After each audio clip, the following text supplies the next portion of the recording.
A woman's place is in the kitchen. Submission means silence and suffering. Educating a girl is a waste. She will end up in her husband's house. Real women don't pursue careers. They raise families. Women are too emotional to lead. A woman should be silent in church. Which of these myths have been said to you? And which have you, maybe silently, believed?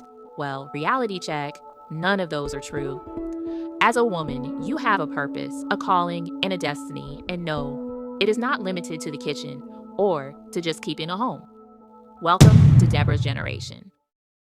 Deborah's Generation is a vision born from God's heart, a call that believes there is more to every woman in line with God's thinking. It is a space that invites women into personal intimacy with Christ and fuels their hunger to live a life of impact without limits. Because yes, you were made for more. Deborah was a wife, a prophetess, and a judge all in one. She didn't leave one behind to become the other. She walked with God and she arose.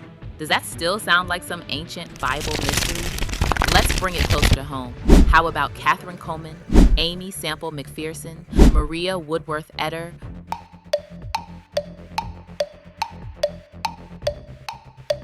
We can go on and on. You may say, well, I'm not called to the pulpit. All right, let's agree on that. But who said impact is exclusive to the pulpit? Let's talk about women who walked with God and shook nations, broke norms, rewrote stories, without ever standing on a church platform. Christian women who made impact beyond the pulpit. Florence Nightingale, the pioneer of modern nursing. Moved by divine calling, she redefined healthcare and saved thousands with excellence and compassion. Sojourner Truth, a powerful abolitionist and women's rights advocate who thundered truth with scripture burning in her heart. Harriet Tubman, a deliverer of slaves. Led by divine guidance, she risked her life again and again, saying, "God told me to go, and I went." Susanna Wesley, the mother of Methodism. She never wrote a book or preached a sermon, but she raised world changers on her knees. Catherine Booth, co-founder of the Salvation Army. She redefined womanhood and ministry, all from a place of deep conviction and scripture.